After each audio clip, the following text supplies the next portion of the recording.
morning to all of you. Today we are going to some discussion about how to find the vector equation of a plane when this plane is passing through this point and parallel to this vector. Okay. तर आजच्या आपल्या व्हिडिओचा point आहे की vector and Cartesian equation of a plane passing through the point and parallel to the two vectors. Okay. तर त्यातलं पहिलं आपण vector equation of a plane बघणार आहे. तर vector equation of a plane बघत असताना जो थेरम आहे त्या थेरमचं स्टेटमेंट हे आहे, the equation of a plane passing through the point a of a bar parallel to the vector B bar आणि सी बार. त्यावेळेस त्या प्लेनचं वेक्टर इक्वेशन कसं मिळते तुम्हाला की R bar dot B bar cross C bar which is equal to A bar dot B bar cross C bar. Okay. आता याचं proof लिहित असताना त्याची डायग्रामॅटिक रिप्रेझेंटेशन कसं होईल बघा. सपोज हे एक प्लेन आहे, ही जे प्लेन ए ऑफ ए बार या पॉइंट मधून पास होत आहे, म्हणजे ए या पॉइंटचा हा पोझिशन वेक्टर आहे ए बार. त्यानंतर ह्या प्लेनला दोन वेक्टर पॅरलल आहेत, म्हणजे दोन वेक्टर ह्याच प्लेन मधले आहेत. सपोज हा बी बार मानला आणि हा दुसरा सी बार मानला. ठीक. त्याच्यानंतर ह्या प्लेन मधला तुम्ही कोणताही एक पी हा पॉइंट व्हेरिएबल पॉइंट घेतला की त्या पॉइंटचा पोझिशन वेक्टर काय म्हणला तुम्ही आर बार आहे. ठीक. जर तुम्ही हे दोन पॉइंट जॉईन केले तुम्हाला काय मिळेल एपी बार. आता ह्या प्लेन मधले हे दोन वेक्टर आहेत बी बार आणि सी बार. जर ह्या दोन वेक्टरचा तुम्ही क्रॉस प्रोडक्ट घेतला, तुम्ही जर ह्या दोन वेक्टरचा क्रॉस प्रोडक्ट घेतला तर तुम्हाला असा एक वेक्टर मिळेल की जो ह्या दोन्ही वेक्टरला कसा आहे परपेंडिक्युलर आहे. म्हणजे तुम्हाला हा वेक्टर कसा डिफाइन करता येईल B bar cross C bar be a vector which is perpendicular to the vector B bar and C bar. आता जर ह्याच प्लेन मधले हे दोन वेक्टर असतील आणि ह्या दोन वेक्टरला हा वेक्टर परपेंडिक्युलर आहे तर ऑब्वियसली हा वेक्टर ह्या कंप्लीट प्लेनला कसा राहील परपेंडिक्युलर राहील. आणि हा वेक्टर या प्लेनला परपेंडिक्युलर आहे म्हणजे बी बार क्रॉस सी बार हा प्लेनचा काय आहे नॉर्मल आहे. ओके. तर गिवन इन्फॉर्मेशन बघा जी दिलेली आहे ती गिवन इन्फॉर्मेशन काय दिलेली आहे तुम्हाला the plain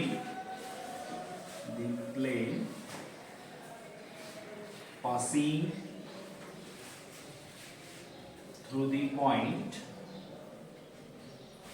A of A bar and parallel to the vector B bar and C bar. Okay. Now let P of R bar be any variable point in the plane. त्याच plain मधला कुठलाही एक variable point आहे की ज्या प्लेनचा position vector काय म्हणला तुम्ही आर बार मानले. ओके. देअरफॉर काय म्हणतात तुम्हाला बघा एपी बार या दोन पॉइंटना जॉईन करणारा हा एक वेक्टर मिळेल एपी बार. हा बी बार आणि हा सी बार एपी बार बी बार सी बार आर कोप्लेनर वेक्टर्स. जर हे कोप्लेनर वेक्टर्स असतील तर ह्या तीन वेक्टरचा स्केलर ट्रिपल प्रोडक्ट काय मिळतो 0 मिळतो. एकाच प्लेन मध्ये हे तीन वेक्टर आहेत. जर एकाच प्लेन मध्ये तीन वेक्टर असतील तर ह्यांचा स्केलर ट्रिपल प्रोडक्ट काय मिळणार आहे 0 मिळणार आहे. देअरफॉर काय म्हणतात तुम्हाला AP bar dot B bar cross C bar is equal to 0 if AP bar, B bar and C bar are coplanar vectors, then its scalar triple product is what 0. मग आता या ठिकाणी स्केलर ट्रिपल प्रोडक्ट घेत असताना AP बार तुम्हाला define करता येईल. AP बार कसा डिफाइन करता येईल position vector of terminal point minus position vector of initial point. P या पॉइंटचा पोझिशन वेक्टर काय होतो R बार मायनस P या पॉइंटचा पोझिशन वेक्टर काय दिलाय तुम्हाला A बार. डॉट प्रोडक्ट कोण आहे B bar cross C bar is equal to 0. आता तुम्ही जर का ह्याचा डॉट प्रोडक्ट घेतला तर काय मिळेल बघा बरं. या आर बारचा डॉट प्रोडक्ट ह्याच्याशी घेतला तर हा R bar dot B bar cross C bar minus a bar dot B bar cross C bar is equal to 0 झाला. आता ही टर्म इकडे निगेटिव्ह आहे RHS ला गेली तर पॉझिटिव्ह मिळेल.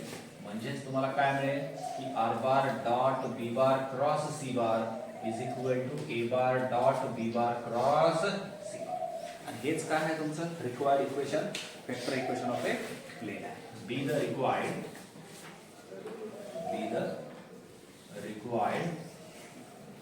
Vector equation of a plane. Be the required vector equation of a plane. आता हेच प्लेनचं इक्वेशन तुम्हाला पॅरामेट्रिक फॉर्म मध्ये सुद्धा लिहिता येतं. तर पॅरामेट्रिक फॉर्म काय आहे बघा. The plane passing through the point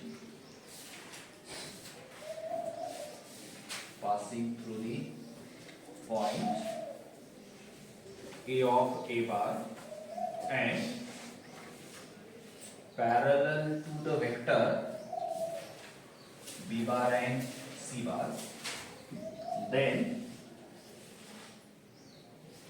vector equation of a plane is R bar is equal to A bar plus lambda into B bar plus B into C. तर तुम्ही ह्याला काय म्हणता. It is a parametric vector equation of a plane. Here lambda and mu are the parameters. Okay. It is known as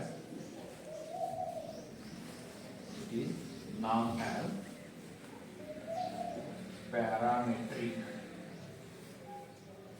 vector equation of a plane. आता parametric vector equation of a plane हे कसं येतं. आता तुम्ही ह्या ठिकाणी काय म्हटलेलं आहे बघा की हा एपी बार जो आहे, एपी बार, बी बार आणि सी बार हे काय आहेत कोप्लेनर वेक्टर्स आहेत. जर हे तीन वेक्टर कोप्लेनर असतील तर त्यातला एक वेक्टर हा दुसऱ्या दोन वेक्टरच्या काय करता येतो लिनियर कॉम्बिनेशन मध्ये लिहिता येतो. मग जर AP bar is equal to lambda into B bar plus B into C bar तुम्ही लिहिला तर एपी बारला कसा लिहिता येईल. एपी बारला कसा लिहिला आर बार मायनस ए बार. आता हा मायनस ए बार जो आहे तो पलीकडे गेला तर प्लस मिळाला म्हणजे R bar is equal to A bar plus lambda into B bar plus B into C bar. हे काय मिळालं तुम्हाला vector equation of a plane in parametric form. ठीक. कोणती प्रॉपर्टी वापरली तुम्ही. हे तीन वेक्टर जर कोप्लेनर असतील तर त्यातला एक वेक्टर दुसऱ्या दोन वेक्टरच्या लिनियर कॉम्बिनेशन मध्ये लिहिता येतो. म्हणजे एपी बारला तुम्ही लॅम्बडा आणि म्यूच्या लिनियर कॉम्बिनेशन मध्ये लिहिला म्हणजे AP bar is equal to lambda into B bar plus B into C bar. AP बारला r bar minus a bar, हा मायनस ए बार पहिले लिहिला तर पॉझिटिव्ह झाला म्हणजे हा R bar is equal to A bar plus lambda into B bar plus B into C bar मिळाला. आणि हेच काय आहे तुमचं vector equation of a plane in parametric form. आता आपण या ठिकाणी म्हटलेलं आहे की Cartesian equation of a plane ज्या ज्या वेळेस तुम्हाला अशी कंडिशन दिलेली असेल की एका पॉइंट मधून प्लेन पास होत आहे आणि दोन वेक्टरला पॅरलल आहे त्या वेळेस तुम्हाला त्याचं कार्टेशियन इक्वेशन जर फॉर्म करायचं असेल तर तुम्ही काय करणार आहात की हा आर बार जो आहे ह्या आर बारचे coordinates general coordinates x Y z घ्याल. त्या आर बारचा position vector r bar is equal to काय होईल मग x I cap plus Y जे कॅप प्लस झेड के कॅप. तो ह्या ठिकाणी जर ठेवला तुम्ही त्याचा डॉट प्रोडक्ट तुम्ही इक्वेट केला तर तुम्हाला जे इक्वेशन मिळेल ते तुमचं Cartesian equation of a plane असेल. ठीक आहे. ओके. मग आपण काय करू हा त्या थेरमचं प्रूफ होतं आणि मग आता त्या थेरम मध्ये काही डाऊट नसेल तर मग आपण याची काही एक्झाम्पल्स बघूया. ठीक. ओके. बघा पहिलं एक्झाम्पल घ्यायचं. Find the vector equation of a plane passing through the एक कुठला तरी पॉइंट पाहिजे की ज्याचा पोझिशन वेक्टर तुम्हाला दिलेला असायला पाहिजे आणि ते प्लेन दोन वेक्टरला कसं पाहिजे पॅरलल पाहिजे. त्यावेळेस तुम्हाला त्याला क्वेश्चन असा विचारलेला असेल फाइंड इट्स वेक्टर इक्वेशन. तर क्वेश्चन हा आहे find vector equation of a plane passing through the point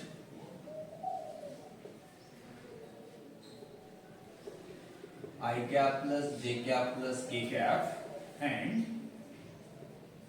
parallel to the vector 2 I cap plus 3 j cap plus 4 k cap and I cap minus j cap plus 2 k cap.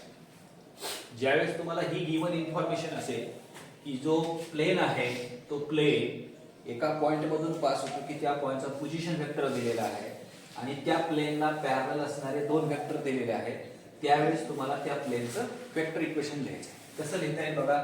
G given information जी आहे ती standard फॉर्मला compare करून घेतली. काय म्हणता तुम्ही, plane passing through the point A of A bar, therefore A bar is equal to काय दिलेलं आहे तुम्हाला, कोणत्या पॉइंट मधून पास होतोय की ज्याचा position vector i cap plus j cap plus k cap आहे and parallel to the vector b bar and c bar. Therefore कोणते दोन वेक्टर जे आहेत की ह्या प्लेनला पॅरलल आहेत, तर हे दोन वेक्टर आहेत. यातला पहिला वेक्टर म्हणजे b bar घेतला, काय घेतला, 2i cap plus 3j cap plus 4k cap and c bar काय म्हणतात तुम्हाला, i cap minus j cap plus 2k cap. आता ह्याचं वेक्टर इक्वेशन कसं लिहिता येईल, therefore vector equation of a plane is काय आहे formula, r bar dot b bar cross c bar which is equal to a bar dot b bar cross c bar. हे काय आहे त्याचं vector equation of a plane आहे. मग आता हा प्लेनचं इक्वेशन डिफाइन करण्यासाठी आपल्याला काय डिफाइन करून घ्यावं लागेल, b bar cross c bar define करावं लागेल. तर पहिल्यांदा मग b bar cross c bar तुम्ही फाइंड आउट करून घेतला. b bar cross c bar cross product कसा घेतला जातो, डिटरमिनंट मध्ये फर्स्ट रो मध्ये i j k, second row मध्ये बी बार चे कंपोनेंट लिहिले जातात. बी बार चे कंपोनेंट्स काय आहेत, 2 3 4 आहेत आणि थर्ड रो मध्ये सी बार चे कंपोनेंट लिहिले जातात 1 -1 2 आणि हा डिटरमिनंट 3/3 ला जो सॉल्व केला जातो. सपोज आपण हा लांबी फर्स्ट रो सॉल्व जर केला तर तुम्हाला काय मिळेल, b bar cross C bar is equal to हा 3 × 2 6 minus minus plus 4, 6 + 4 means 10 i cap झाला, त्यानंतर मायनस साइन येतं, 4 -4 0 झाला, -0 0 ला न्यूट्रल साइन नाही तो प्लस 0 i k कॅप लिहिला आपण, प्लस k कॅप म्हणजे काय होईल तुम्हाला, हा -2 -3 मीन्स -5 k कॅप म्हणजेच b bar cross c bar काय मिळाला, 10 i cap plus 0 j cap -5 k cap मिळाला. आता हा b बार क्रॉस c बार जर तुम्ही इक्वेशन 1 मध्ये पुटअप केला तर काय होईल बघा, therefore from equation 1 r bar dot b bar cross c bar काय मिळालं तुम्हाला, 10 i cap plus 0 j cap -5 k cap which is equal to a bar काय मिळालं तुम्हाला, i cap plus j cap plus k cap dot product b bar cross c bar काय आहे, 10 i cap plus 0 j cap -5 k cap. आता याचा जर dot product तुम्ही जर घेतला तर काय होईल, i dot i is equal to 1 × 10 म्हणजे काय मिळाला 10 प्लस 1 × 0 0 प्लस 1 × -5 -5, 10 -5 मीन्स 5 मिळाला. तर हा काय मिळाला की r bar dot 10 i cap plus 0 j cap -5 k cap which is equal to 5. हे काय आहे तुमचं required vector equation of a plane. Be the required vector equation of a plain.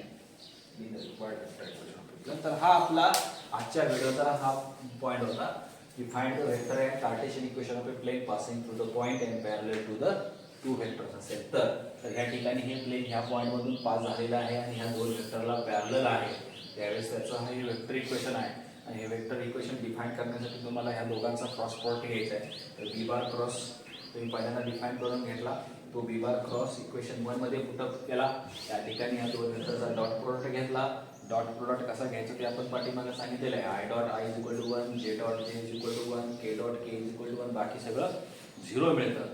का i j k हे काय आहेत, unit vectors along the x y z axis आहेत आणि हे तिन्ही ऍक्सिस काय आहेत, म्युच्युअली परपेंडिक्युलर आहेत की ज्याच्यावर दोन ऍक्सिस मधला अँगल 90 डिग्री राहतो. आणि डॉट प्रोडक्टची डेफिनेशन कशी सांगितलेली, डॉट प्रोडक्टची डेफिनेशन काय आहे, a bar dot b bar is equal to magnitude of a bar into magnitude of b bar into cos theta.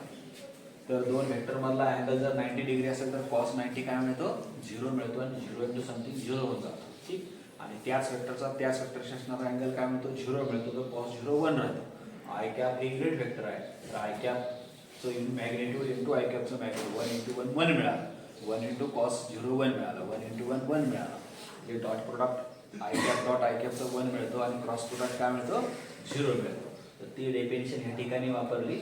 1 into 10 10, 0 into something 0, 1 into -5 मिळाला, 10 - 5 इज इक्वल टू 5 मिळाला.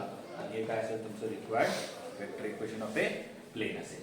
आता suppose जर तुम्हाला ह्याचं जर कार्टेशियन इक्वेशन विचारलेलं असेल, कार्टेशियन इक्वेशन फाइंड आउट करायचं असेल, तर काय करसाल, ही जी प्रोसिजर आहे तुम्ही इथपर्यंत यायचं, ठीक. आणि ह्याचं जर कार्टेशियन इक्वेशन तुम्हाला फाइंड आउट करायचं असेल, तर ह्या आर बारच्या ठिकाणी काय ठेवसाल, X I cap plus Y जे कॅप प्लस झेड के कॅप, आणि ह्या दोघांचा डॉट प्रोडक्ट घेतला, तुम्हाला एक्स वाय झेड मधलं रिलेशन मिळेल, की जे काय असेल इक्वेशन ऑफ ए प्लेन असेल. मग आपण या ठिकाणी रिमार्क बघू शकतो.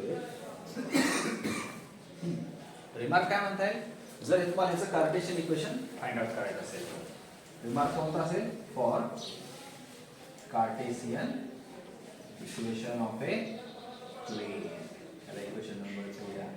नाव इथं काय म्हणता तुम्ही, consider r bar is equal to x I cap plus Y जे कॅप प्लस झेड के कॅप.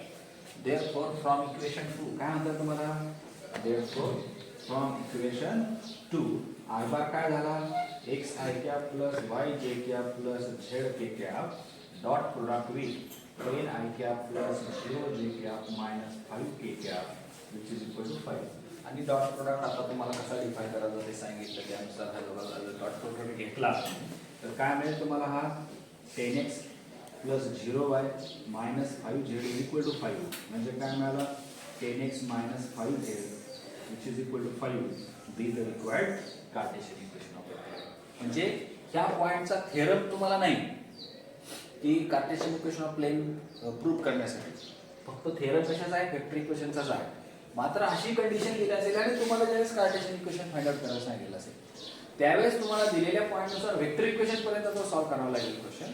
आणि वेक्टर इक्वेशन मध्ये काय करायचं, ह्या आर बारचा पोझिशन वेक्टर ठेवायचा, X I cap plus Y जे कॅप प्लस झेड के कॅप, आणि डॉट प्रोडक्ट घेतला तर एक्स वाय झेड मध्ये एक लिनियर इक्वेशन तुम्हाला मिळेल, की जे लिनियर इक्वेशन म्हणजेच इक्वेशन ऑफ प्लेन असेल. ठीक आहे, त्याला काय म्हणतात तुम्हाला, be the required Cartesian equation of a plane. तर हे तुमचं काय आहे, Cartesian equation of a plane आहे. ओके, तर हे बघा आजचा पॉईंट जो होता तो त्याचं प्रूफ झालं, त्याचं काउंटर एक्झाम्पल झालं, आणि जे कार्टेशियन इक्वेशन आहे त्याचं प्रूफ म्हणजे ॲज अ एक्झाम्पल हे तुम्हाला तुमच्या समोर प्रेझेंट केलं. तर तो थेरमचं प्रूफ आणि हे एक्झाम्पल याच्यामध्ये काही डाऊट असतील तर कमेंट बॉक्समध्ये सेंड करा. आणि ह्या पॉईंटवरती असणाऱ्या एक्झरसाइजमधले आणि मिसलेनियसमधले सगळे क्वेश्चन आपण काय करतोय, तुमच्या शॉर्ट व्ह्यूमध्ये सॉल्व्ह करून पाठवतोय. त्याहीमध्ये तुम्हाला काय जर डाऊट असेल तर तुम्ही कमेंट बॉक्समध्ये पाठवा, की त्याच्यावरचा एक पुन्हा असा सोल्युशनचा व्हिडिओ आपल्याला अपलोड करता येईल, जर तुम्हाला त्याच्यामध्ये काही कन्फ्युजन असेल तर. ओके, आणि पुढचा व्हिडिओ जो असेल तो आपण इक्वेशन ऑफ ए प्लेन, जो दुसरा पॉईंट आहे. आता पहिला पॉईंट काय झाला, equation of a vector and Cartesian equation of a plane passing through the point and perpendicular to the vector, हा पहिला झाला. दुसरा काय आहे, vector and Cartesian equation of a plane passing through the point and parallel to the two vector. आता तिसरा point काय आहे, equation of a plane passing through the intersection of two planes, दोन प्लेनच्या इंटरसेक्शन मधून पास होणाऱ्या प्लेनचं vector and Cartesian equation आपल्याला बघायचं आहे, की जे आपण नेक्स्ट व्हिडिओमध्ये बघणार आहोत.